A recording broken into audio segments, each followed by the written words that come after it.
Hello and welcome to Disc Golf Daily, the podcast that tries to catch you up on all the happenings in the disc golf world in about 8 to 10 minutes.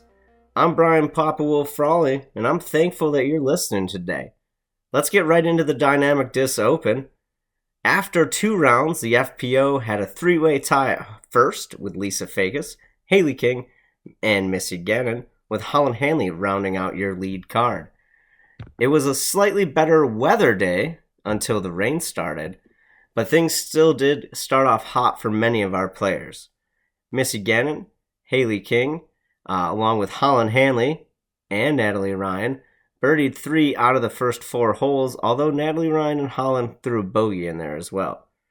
Missy and Haley, got themselves plenty of birdies through the front 9, and then got a little bit tighter, a little bit closer, and we rolled into a playoff for FPO during our final round. What was really cool, ahead of time, the TD and the local organizing committee announced that there was going to be an aggregate playoff, which means we're going to see a set number of holes and look at the score after that set number of holes to determine our winner. If after that set number of holes there was still a tie, we were going to run it back and try a few more holes to see who the winner was in sudden death style. But we didn't have to get there. So we got to play holes 16, 17, and 18 at DDO. Obviously the most iconic 3 holes on the course in my opinion. 16, the par 3 over the water, 17, the par 4, and 18, another par 4 for our FPO competitors. Both of the players, Missy and Haley, birdied hole 16 with a little bit of drama. Missy's disc hit the water, skipped up, landed in bounds, and stayed in bounds. Maybe with a little bit of help from a whisker, maybe not. Either way, she still had to make the crazy long putt into a little bit of wind with the water definitely coming into play if she missed the putt, and she made it. On 17, Missy got herself a birdie, and Haley unfortunately got a bogey, leaving hole 18 only needed to be parred by Missy, and she went through and did that to become your 2024 Dynamic Disc Open. Shout out to the local organizing committee bringing back those cool glass trophies. A little throwback to GBO. That was pretty cool for me to see on the screen. Really liked the way that they finished up there. On the MPO side, things were pretty exciting after day 2 as well. We had some familiar names at the top. Mr. Gannon Burr was in 5th place. Ezra Robinson and Gavin Rathburn were in 3rd. Calvin was in 2nd, and Ricky Wysocki at a sponsor's big event was holding a 1-stroke lead. It got a little bit crazy right away for the lead card. We had Gavin starting with a 7, and on chase card, Gannon starting with a 6. Shout out to Gavin for then reeling off 8 birdies out of the next 10 holes, allowing himself to secure a solo 3rd, shooting a neg 8. Joseph Anderson shot the hot round of the day, I believe, at a neg 13, 1085 rated round, jumping himself up to 4th place, which was pretty good. He's played very consistent this year. Get to know that name. Gannon Bird jumped from the chase card with a neg 11, 1073 rated round, bringing himself to neg 25. Unfortunately, Richard, a.k.a. Ricky Wysocki, I love the PDJ lists him as that, bogeyed the last couple of holes, trying to catch Calvin, who had a pretty substantial lead, playing a little bit more aggressive. And Calvin started off the day birdieing 7 of the first 7 holes. Yep, that's a perfect 100%. Shot a 7 down on the front 9, and then shot himself a 5 down on the back 9 with a bogey, and fully knowing that he had a multiple stroke lead coming down through those crazy closing couple of holes, 3 holes there for DDO.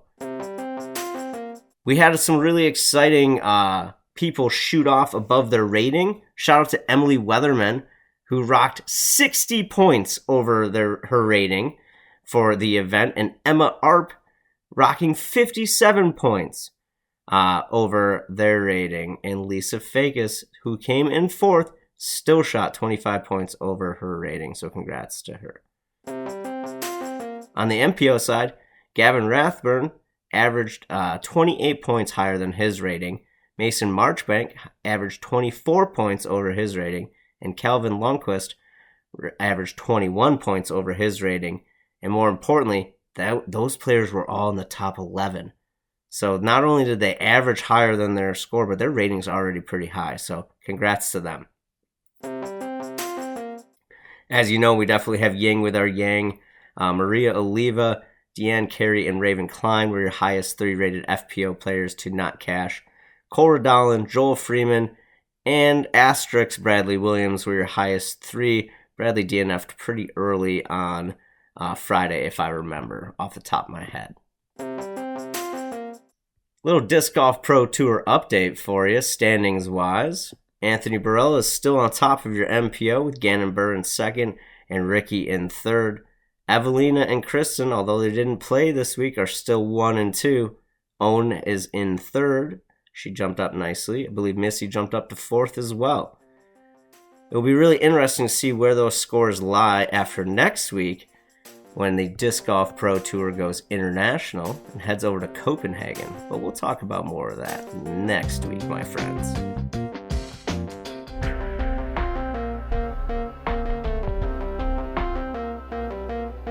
When it comes to the Boar score, it's always interesting when we talk about DDO.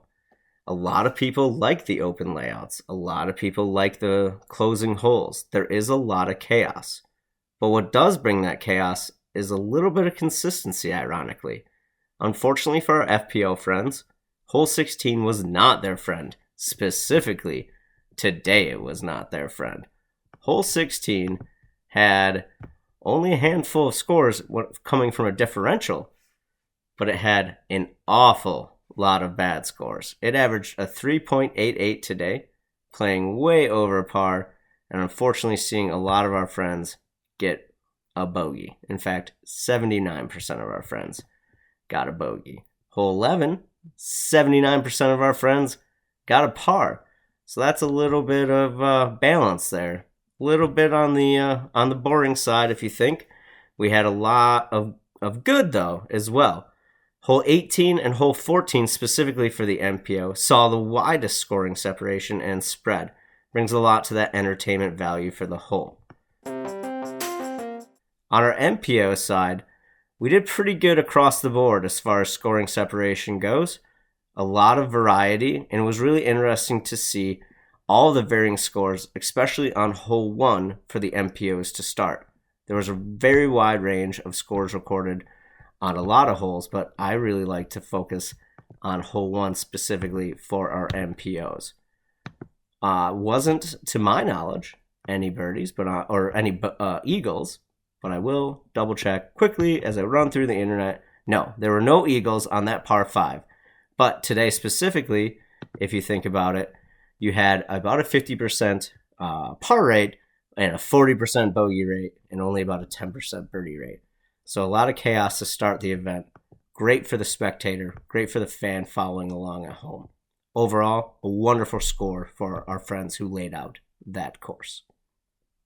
As we begin to wrap up today, I just want to call out someone, and I can't even call them out because I don't know their name.